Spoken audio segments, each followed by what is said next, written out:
अब देखेंगे हम थेल्सपर में। अब थेल्सपर में है क्या? त्रिभुज का एक महत्वपूर्ण चैप्टर है थेल्सपर में, जो क्लास 10 में इम्पोर्टेंट है, बहुत पूछता है। और उसको बनाने का सबसे आसान तरीका, ट्रिक, यार बनेगा तो लंबा लेकिन बढ़िया है ये चैप्टर। देखिए, ये लिखना बहुत आवश्यक है। यदि किसी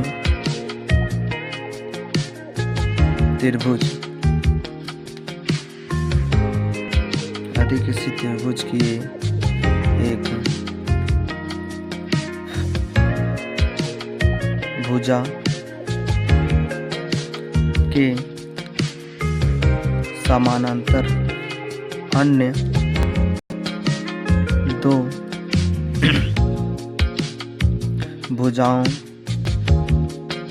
को भिन्न भिन्न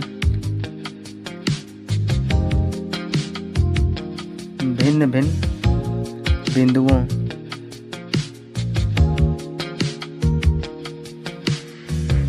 ये आपको लिखना है, ठीक है। ये जो हम लिख दिए वो आपको लिखना होगा। अब लिखेंगे यहाँ से हल। अब हम सॉल्व करना अब स्टार्ट करेंगे, ठीक है। अब लिखेंगे सिद्ध करना है कि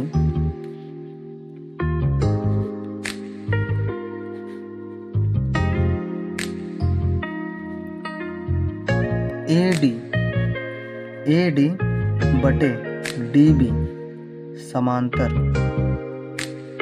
AE बटे E और C है कि नहीं। इसको अब इससे पहले छाप लेना पड़ेगा त्रिभुज। अब त्रिभुज छापते हैं, ये हम छाप दिए। ये आपको छापना पड़ेगा, हर एक डायग्राम में आपको ये छापना पड़ेगा। चाहे परीक्षा है या कुछ भी, छापना पड़ेगा तो नंबर मिलेगा बेहतर। अब लिखेंगे कि त्रिभुज, अब लिखेंगे त्रिभुज ADE का क्षेत्रफल,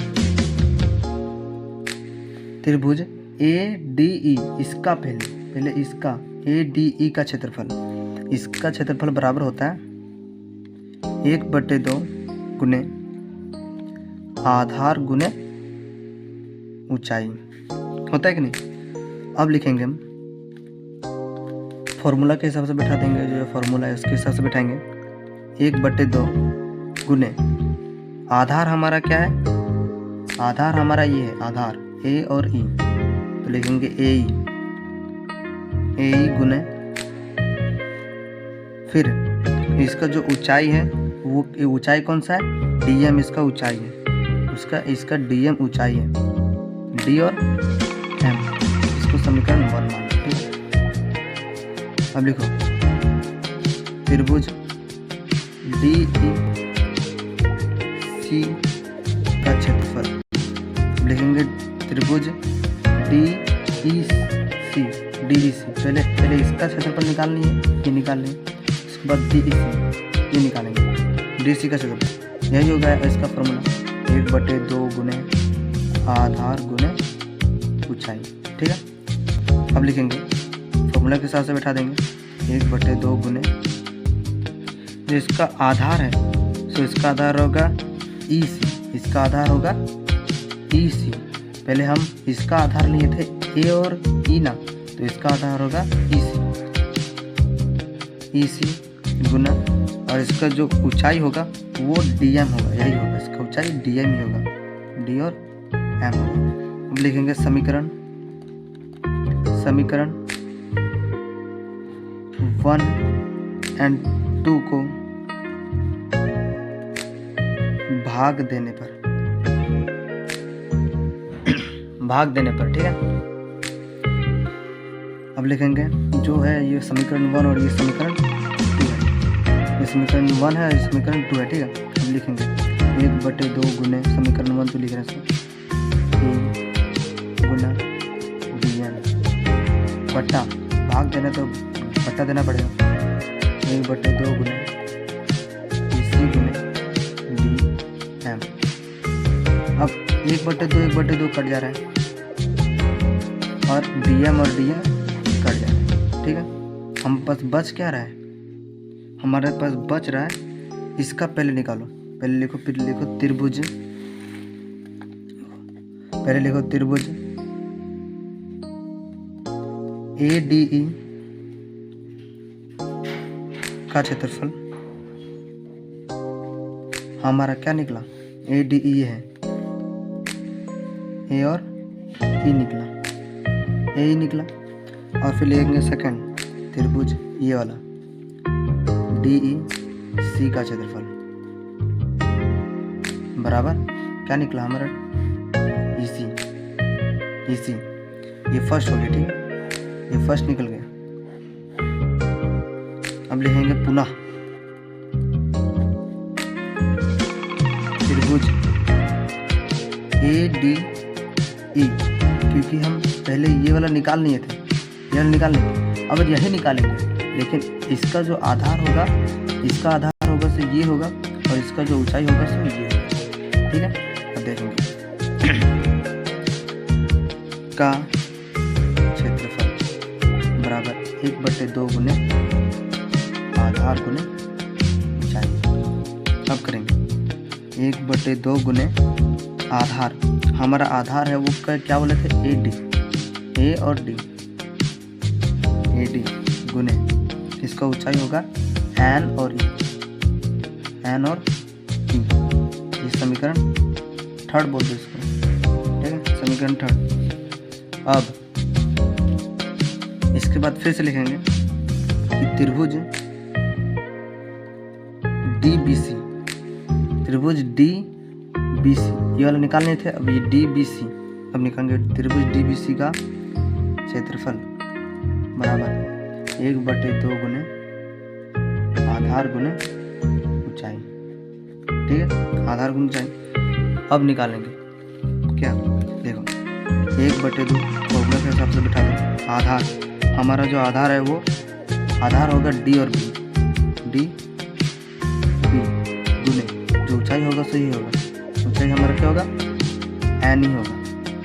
लिखेंगे अब उसके बाद लिखेंगे ये जो हम यहाँ पे लिख दिए थे।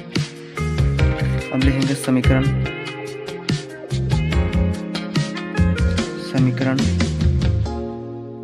3 एंड 4 को भाग देने पर, ठीक है। हम यहाँ तक बताए थे आप लोगों को, यहाँ तक ये समीकरण हो गया, समीकरण ये 4, ठीक है, ये समीकरण 4। और आगे देखिए कैसे बनेगा सर। अब लेंगे समीकरण 4 में हमारा क्या था, समीकरण 3 में क्या था, 1/2 गुने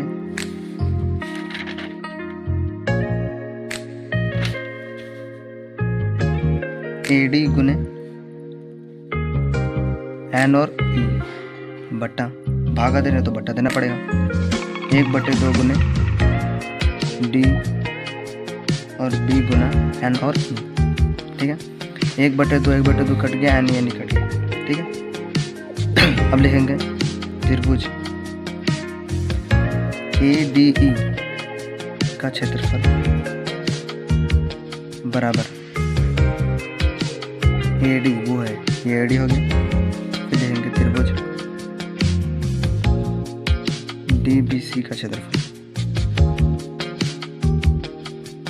बराबर D और B, ठीक है, DB हो गया।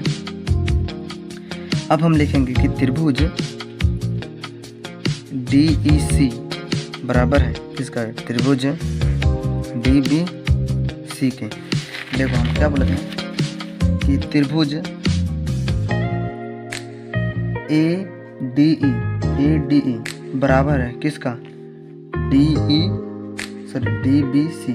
ये त्रिभुज और ये त्रिभुज बराबर है, और ये त्रिभुज और ये त्रिभुज बराबर है, ठीक है। ADE और DBC दोनों त्रिभुज बराबर है, और ADE और DEC ये त्रिभुज बराबर है। ये त्रिभुज बन रहा है ना, ये त्रिभुज और ये त्रिभुज दोनों बराबर है, ठीक है। आगे लिखेंगे कि त्रिभुज DEC का क्षेत्रफल बराबर AD, ठीक है, AD और त्रिभुज ADE का क्षेत्रफल बराबर D और B। ठीक है, और यह तो हो गया हमारा सिद्ध, यह हो गया हमारा सिद्ध। ठीक है, जो बोला था वो हम ला दिए हैं। हम लिखेंगे कि AD बट्टा में DB बराबर है AE बट्टा में E और C। ये हमारा प्रूव्ड हो गया।